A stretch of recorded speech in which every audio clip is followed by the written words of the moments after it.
My son Michael's voice cut through the Tuesday afternoon silence like a blade through silk. "Mom, is your boyfriend there?" The question hit me so unexpectedly that I nearly dropped my reading glasses into my coffee cup. "Yes, he's upstairs showering." "Why?" I glanced toward the ceiling, where I could hear the familiar sound of running water from my master bathroom. David had been up there for 20 minutes, which seemed excessive, even for a man who took grooming seriously. "That's impossible, Mom." Michael's voice carried that professional hotel manager tone I'd learned to recognize over his 15 years in the business. I just watched him check into my hotel with another woman. My blood ran cold. The coffee cup trembled in my hand as I set it down on the side table next to my worn copy of Pride and Prejudice. 8 months of what I thought was a loving relationship suddenly felt like standing on quicksand. Then I heard footsteps behind me. If you're watching this, subscribe and let me know where you're watching from. Let me back up and tell you how I got here. My name is Margaret Sullivan, but everyone calls me Maggie. I'm 63 years old, a retired high school English teacher from Boston, and until 10 minutes ago, I thought I'd found love again after losing my husband Robert 3 years earlier. David Patterson came into my life at a grief support group meeting. Handsome, charming, 58 years old with silver hair and kind blue eyes. He told stories about losing his wife to cancer, how he'd been a successful investment advisor before retiring early to care for her. He said all the right things, asked about my late husband with genuine interest, and never pushed for more than I was ready to give. We'd been dating for 8 months. He stayed over twice a week, always perfectly respectful, always bringing flowers or wine. He'd even met Michael briefly when my son visited for Easter dinner. Everything seemed natural, comfortable, real. But those footsteps behind me weren't David's. David wore size 11 dress shoes that made distinctive sounds on my hardwood floors. These footsteps were lighter, softer, more careful. "Michael," I whispered into the phone, "I need to call you back." I slowly turned around, my heart hammering against my ribs like a caged bird trying to escape. Standing in my living room doorway was a young woman I'd never seen before. She was maybe 30, with long auburn hair and wide green eyes that looked as shocked as I felt. "Oh my God," she breathed, her hand flying to her mouth. "You're not supposed to be here." Well, that was rich. This stranger was standing in my living room, telling me I wasn't supposed to be in my own house. If I weren't so terrified, I might have laughed. "Excuse me?" I managed to say, gripping my phone tighter. "Who are you and what are you doing in my house?" The woman's face went pale. She glanced toward the stairs where the shower was still running, then back at me. David said, he told me this was his house, that he lived alone." The pieces started clicking together like a jigsaw puzzle from hell. "David told you this was his house?" She nodded miserably. "He gave me a key 3 weeks ago. Said I could use his place when he was traveling for business. I've been staying here while my apartment gets fumigated." She held up a silver key that looked exactly like the spare I'd given David last month. My mind reeled. David had been giving tours of my house to other women, claiming it was his property. The audacity was breathtaking. "What's your name?" I asked, surprised by how steady my voice sounded. "Sophia Chen. I thought I was David's girlfriend." Her voice cracked on the last word. "Oh, honey, we both thought we were David's girlfriend." The shower upstairs suddenly stopped. Both Sophia and I froze, staring at each other like two deer caught in headlights. Heavy footsteps moved across the upstairs hallway, heading toward the stairs. "He doesn't know you know about me, does he?" Sophia whispered urgently. I shook my head. "And he doesn't know I know about you. What do we do?" For the first time in 8 months, I smiled with genuine feeling. Poor David was about to get the surprise of his life. "Ladies, what a pleasant surprise." David's voice floated down from the top of the stairs, smooth as aged whiskey and just as intoxicating. He appeared at the landing wearing nothing but a towel around his waist, his silver hair damp and perfectly styled, even fresh from the shower. The man had remarkable confidence. I'd give him that. He descended the stairs like he owned them, which, according to Sophia, he'd claimed he did. His blue eyes moved between us with practiced calm, as if finding 2 women in his living room was a perfectly normal Tuesday afternoon occurrence. "Maggie, darling, you're home early." He leaned down to kiss my cheek like nothing was wrong. The familiar scent of my expensive aftershave that he'd been using for months filled my nostrils. Even his cologne was borrowed. "And Sophia," he continued without missing a beat, "I thought you were staying at your sister's this week." I watched this performance with grudging admiration. The man was a professional. He'd clearly been juggling multiple women for who knows how long, and he did it with the skill of a circus performer. Actually, David, I said, setting my coffee cup down with deliberate precision, Sophia and I have been having the most interesting conversation. His smile flickered for just a moment. Oh? Yes, Sophia chimed in, finding her voice. About how you told me this was your house, and how you gave her a key to my front door, I added helpfully. David's towel chose that moment to slip slightly, and he grabbed it with both hands. For the first time since I'd known him, he looked genuinely rattled. There's obviously been some confusion, he said, his voice losing some of its smoothness. Sophia, why don't you head upstairs and let me explain? No. The word came out sharper than I'd intended. Sophia stays right here. We're going to have this conversation together. David's jaw tightened. Maggie, perhaps we should discuss this privately. Like you discussed giving away my spare key privately? I asked. Or like you discussed your investment advisor career privately? Because my son Michael just called me from his hotel, where he watched you check in with yet another woman. The color drained from David's face. He stood there clutching his towel, no longer the confident charmer who'd swept me off my feet at grief counseling. He looked like what he was, a caught fraud. How many of us are there, David? I asked quietly. David's mouth opened and closed like a fish gasping for air. For a man who'd always had the perfect answer, the charming deflection, the smooth explanation, he seemed remarkably speechless. I can explain, he finally managed. Please do, I said, settling back into my favorite reading chair like I was preparing for a particularly entertaining show. Sophia and I have all afternoon. Sophia remained standing near the doorway, looking like she was ready to bolt at any moment. I couldn't blame her. If I weren't so angry, I might have been running too. David glanced around my living room as if seeing it for the first time. His eyes lingered on the family photos on the mantelpiece, the built-in bookshelves filled with my collection of classic literature, the antique writing desk that had belonged to my grandmother. All the details that should have told him this was clearly a woman's home, a home with decades of memories and personal touches. The truth is, he said slowly, my financial situation is more complicated than I led you to believe. I almost laughed. That was his explanation. Financial complications. So you decided to move into my house and tell other women it belongs to you? I asked. That's your solution to financial complications? It's not like that. He took a step closer, then seemed to think better of it when he saw my expression. Maggie, what we have is real. These other women, they're just what? Sophia interrupted, her voice sharp with hurt. Just stupid enough to believe your lies? David's carefully constructed persona was crumbling like a house of cards in a windstorm.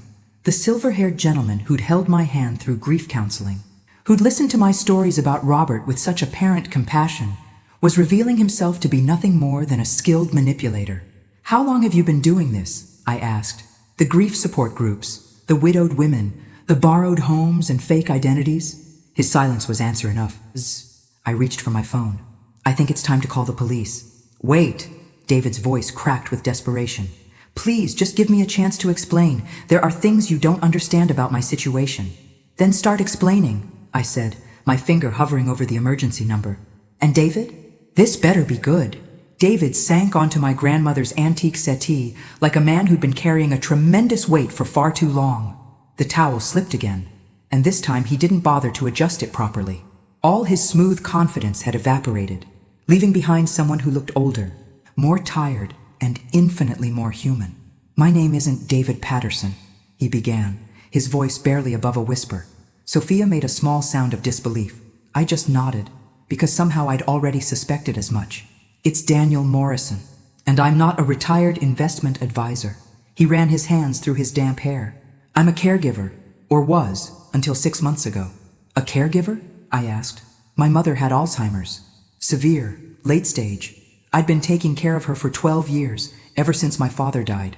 I used up all my savings, sold my house, cashed in my retirement accounts. Everything went to her medical care. Despite my anger, I felt a flicker of sympathy. I'd watched friends go through similar situations with aging parents. It could destroy families financially and emotionally. When she died last year, Daniel continued, I had nothing left. No home, no savings, no job prospects at 58. The grief support groups weren't just for meeting women. I really was grieving, but I was also homeless. So you decided to start conning widows? Sophia's voice was ice cold. It wasn't supposed to be like that. He looked at both of us with genuine pain in his eyes. It started small. I met a woman named Eleanor at a support group in Cambridge. She had this big empty house, kept saying how lonely she was. When she invited me to stay for a few days, it felt like mutual benefit, companionship for her, a roof over my head for me. But it escalated, I said, beginning to see the pattern. Eleanor introduced me to her friend Janet, who was also lonely. Janet introduced me to her neighbor, Patricia. Each one had needs I could meet, and each one had resources I desperately needed.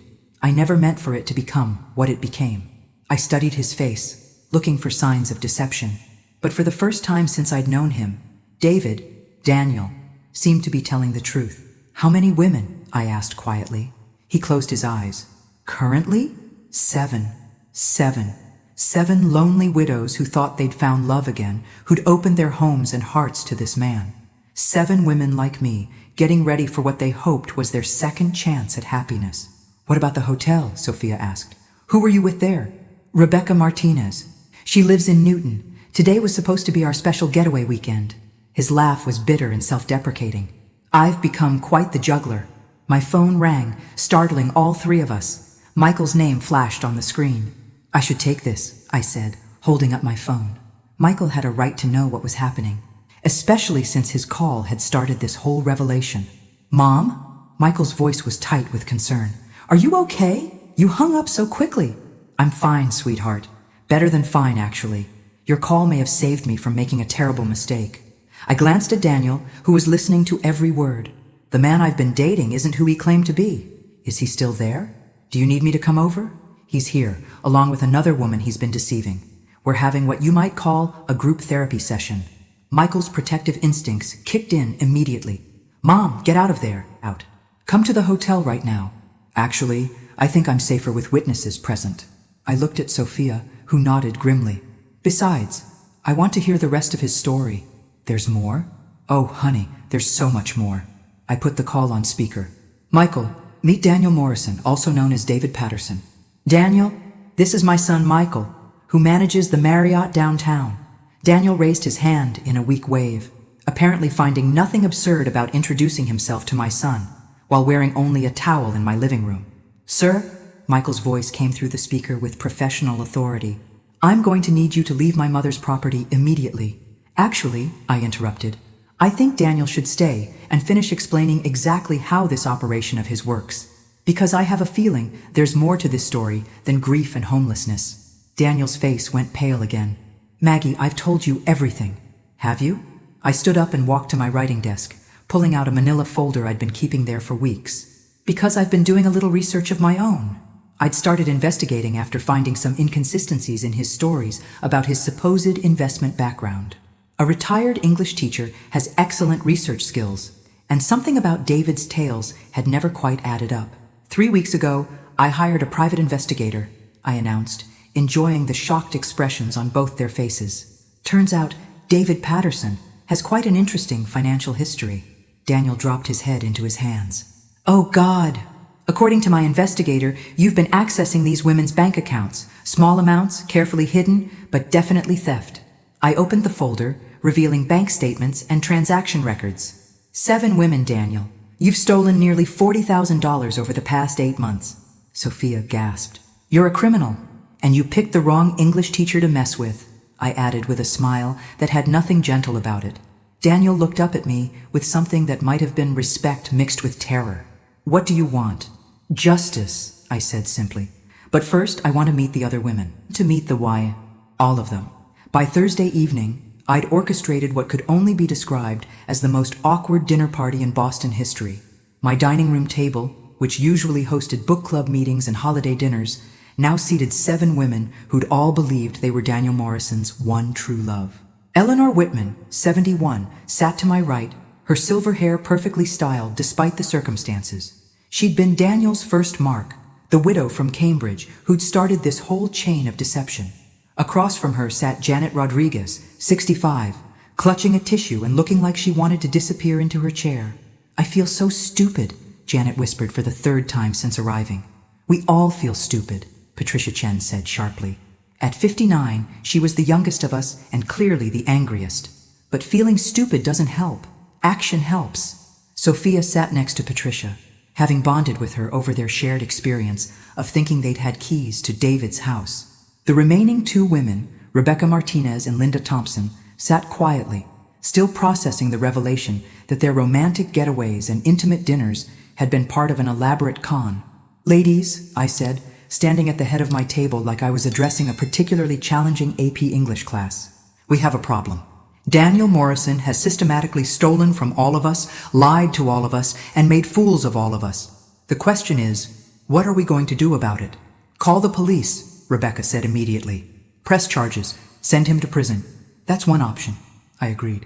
"But there's a complication." I placed copies of my private investigator's report in front of each woman. "Daniel Morrison doesn't legally exist. No social security number, no credit history, no official records going back more than 2 years. Eleanor looked up from the report with sharp eyes. "He's using a false identity, which means," I continued, "that prosecuting him becomes much more complicated. We need to find out who he really is before we can get justice." "How do we do that?" Linda asked quietly. She'd barely spoken since arriving, clearly overwhelmed by the situation. I smiled, feeling that familiar teacher satisfaction when a student asked exactly the right question. "We set a trap." Patricia leaned forward with interest. "What kind of trap?" "Daniel thinks he's in control of this situation. He believes we're just emotional women who'll eventually forgive him or slink away in embarrassment. He doesn't know about my investigation, and he certainly doesn't know we've all compared notes. So we use his arrogance against him," Sophia said, beginning to understand. "Exactly." I pulled out my phone and showed them a text message I'd received that morning. "He's been sending each of us the same basic message, asking for private meetings to explain everything and make things right. He's planning to manipulate us one by one, probably to keep us quiet." "The bastard," Eleanor muttered, surprising everyone with her language. "I suggest we give him what he wants," I continued. "But instead of 7 separate meetings, he gets one big family reunion." Friday night at 8 p.m., Daniel Morrison walked into my living room, expecting to find a heartbroken woman ready to listen to his explanations. Instead, he found 7 women arranged like a tribunal, each armed with printouts of bank statements, transaction records, and copies of his identical love letters. His face went through several interesting color changes as he took in the scene, from confident smile to confusion to dawning horror in about 3 seconds. "Surprise, darling," I said sweetly from my reading chair. "We thought we'd save you the trouble of multiple apologies." "Ladies, I can explain," he began, then stopped when he saw the evidence folders in our hands. "Please do," Eleanor said dryly. "Start with explaining why you told Janet you were a retired engineer when you told me you were an investment advisor, and why you told me you were a former Navy officer," Patricia added. Daniel looked around the room like a cornered animal. I adapted my background to what I thought each of you would find appealing." "You mean you lied more efficiently," Rebecca corrected. "The lies are just the beginning," I said, opening my folder. "Sophia, would you like to read the bank statement showing the $800 Daniel withdrew from your account last month?" Sophia's voice was steady as she read the transaction details. "ATM withdrawal, October 15th, 11:47 p.m. While I was asleep next to you, believing we were building a relationship." Daniel's shoulders sagged. "I was desperate. I needed money for..." "For what?" Linda interrupted, speaking for the first time all evening. "For the $200 you stole from my checking account? For the credit card you opened using Eleanor's information? For the loan you took from Patricia that you never intended to repay?" The man looked genuinely broken now, all his charm and confidence completely drained away. "I never meant for it to go this far." "But it did go this far," I said firmly. "And now we need to know who you really are." I pulled out the last document in my folder, the one that had arrived by email just 2 hours earlier. "My investigator made an interesting discovery today. Daniel Morrison is an identity you stole from a man who died in Oregon 3 years ago." The room went completely silent. "Your real name is Thomas Bradley Hutchinson, and you're wanted by the FBI for running con games in 12 states over the past decade." Daniel, Thomas, closed his eyes and seemed to age 10 years in that moment. "We know about the seniors in Florida," I continued. "The group home scam in Arizona. The elderly man in Nevada who lost his entire retirement to your investment scheme." "How did you..." he started. "Find out?" I smiled. Never underestimate a retired English teacher with internet access and a good private investigator. Thomas Bradley Hutchinson sat in silence for a full minute, staring at his hands folded in his lap. When he finally looked up, his face held a resignation I hadn't seen before. "You want the truth?" he asked quietly. "The whole truth?" "It would be refreshing," Eleanor said tartly. "I started running cons when I was 19. My mother wasn't sick with Alzheimer's. She threw me out when she caught me stealing from her purse to buy drugs. I've been living off other people's kindness and stupidity for 39 years. The casual cruelty of that statement, other people's stupidity, hit each of us like a slap.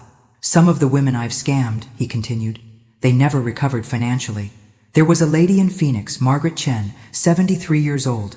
I took her for $60,000, her entire life savings. She had to move in with her daughter after that, lost her independence completely." Sophia made a small sound of distress. "Margaret Chen had the same last name as Patricia." "That was my aunt," Patricia said, her voice deadly quiet.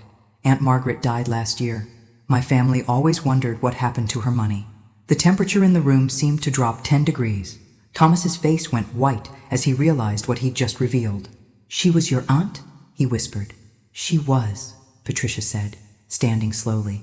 "And she spent the last year of her life ashamed and broken because some piece of garbage convinced her he loved her and then stole everything she had." I watched this exchange with growing understanding. This wasn't just about our money or our broken hearts anymore. This was about justice for all the women Thomas had destroyed over the decades. "How many others?" I asked. "How many elderly women have you stolen from?" "I don't keep count," he said, then seemed to realize how that sounded. I try not to think about—" "Give me a number," Patricia demanded, moving closer to where he sat. Maybe 200? Over the years? 200 elderly women. 200 life savings accounts drained. 200 women like Patricia's Aunt Margaret, left with nothing but shame and regret. "Well," I said, standing up and smoothing my skirt, "I think we've heard enough." I walked to my front window and pulled back the curtain. "Thomas, I'd like you to meet Special Agent Jennifer Walsh from the FBI's Financial Crimes Unit. She's been listening to our conversation from the van parked across the street." Through the window, we could all see a black SUV with its doors opening and several people in suits getting out. Thomas shot to his feet. "You set me up." "We set you up," I corrected. "All of us, together." The look of absolute betrayal on Thomas's face was almost comical. After spending decades manipulating trusting women, he couldn't believe we'd turned the tables on him. "You can't do this," he said, backing toward my kitchen as the sound of footsteps approached my front door. "I trusted you." "You trusted us?" Rebecca laughed, but there was no humor in it. "You stole our money and our dignity, and you think we owe you trust?" The doorbell rang. I walked calmly to answer it, leaving Thomas standing in my living room surrounded by 7 very angry women. "Mrs. Sullivan?" The woman at my door was younger than I'd expected. Maybe 40, with short blonde hair and intelligent brown eyes. "I'm Special Agent Walsh. Thank you for your cooperation in this investigation. Thank you for taking us seriously," I replied, stepping aside to let her and 3 other agents enter. "He's in the living room, and he just confessed to running cons on approximately 200 elderly women over the past 39 years. "We heard," Agent Walsh said grimly. "Mrs. Sullivan, I have to tell you, when you first contacted our office 3 days ago, we weren't sure this operation would work. Criminals like Thomas Hutchinson are usually too smart to confess to multiple federal crimes in front of witnesses. You underestimated the power of 7 angry women working together," Eleanor said with satisfaction. Agent Walsh smiled. "I'll remember that for future cases." Thomas tried one last manipulation as Agent Walsh approached him. "Please," he said, turning to me with tears in his eyes. "Maggie, what we had was real. I do care about you, about all of you." I studied his face for a moment, looking for any sign of genuine emotion beneath the practiced desperation. All I saw was a man who'd spent so many years lying that he'd forgotten how to feel anything authentic. "Thomas," I said gently, "if you really cared about us, you wouldn't have stolen from us. If you really cared about the 200 women you've victimized over the years, you would have stopped after the first one." Agent Walsh began reading him his rights as one of the other agents handcuffed him. Thomas's shoulders shook with what might have been sobs or might have been rage. "Mrs. Sullivan," Agent Walsh said as they prepared to leave, "your testimony and evidence will be crucial in prosecuting this case. Are you prepared for that?" I looked around at the other women, seeing determination on every face. We'd started this evening as victims. We were ending it as witnesses for justice. "Agent Walsh," I said, We'll be ready for whatever you need." As they led Thomas away, he looked back at me one last time. "I really did care about you, Maggie." "No," I said quietly. "You really didn't. But that's okay. Because I care about myself. And that's something you never counted on." 6 months later, I sat in federal court watching Thomas Bradley Hutchinson receive a 25-year sentence for fraud, elder abuse, and identity theft. Patricia sat next to me, holding a photograph of her Aunt Margaret. Eleanor was on my other side, having flown in from Cambridge specifically for this day. "The court recognizes," Judge Harrison said from the bench, "that the defendant's crimes have caused immeasurable harm to dozens of elderly victims across multiple states. The systematic targeting of grieving widows represents a particularly cruel form of predatory behavior." Thomas, wearing an orange jumpsuit and looking older than his 58 years, stood motionless as the judge continued. "However, this court also recognizes the extraordinary courage shown by the 7 women who orchestrated Mr. Hutchinson's capture and confession. Their actions have not only brought justice to themselves, but will prevent countless future victims." After the sentencing, Agent Walsh found us in the courthouse hallway. "Ladies, I wanted you to know that your case has become a model for how law enforcement works with elderly fraud victims. We're implementing the Sullivan Protocol in field offices across the country." "The Sullivan Protocol?" I asked, trying not to smile. "Community-based victim cooperation with law enforcement support. Let the criminals think they're still in control while building an airtight case against them." Eleanor chuckled. "Sounds like something a group of retired teachers and nurses might come up with." "Exactly." Agent Walsh shook our hands. "Thank you again for your service to justice." As we walked out of the courthouse into the bright spring afternoon, Patricia turned to me. "So what now, Maggie? Back to quiet retirement?" I thought about it for a moment. The past 8 months had been the most challenging and ultimately rewarding of my life. I'd discovered strengths I didn't know I had, and formed friendships I never expected. "Actually," I said, "I've been thinking about starting a support group. Not for grief this time, but for elderly fraud victims. Help them understand they're not alone, and that being victimized doesn't make them weak or stupid." "Count me in," Eleanor said immediately. "And me," Patricia added. "All of us," Rebecca said, speaking for the group. I looked at these remarkable women who turned their pain into power, their victimization into victory. Thomas Hutchinson had thought he was preying on lonely, vulnerable widows. Instead, he'd awakened a force he never saw coming. "You know what the best part is?" I said as we walked toward the street. "He probably thought he'd broken us, thought we'd spend the rest of our lives feeling ashamed and foolish. Instead," Eleanor said with a grin, "we're stronger than we've ever been." As I drove home to my house, where I lived alone by choice and not by circumstance, I thought about the lesson Thomas had inadvertently taught me. He'd shown me that I could survive betrayal, fight back against injustice, and trust my own instincts even when everything seemed wrong. At 63, I'd learned something new about myself. I was not a victim. I was a force to be reckoned with, and any man foolish enough to underestimate an angry English teacher did so at his own peril. Thanks for listening.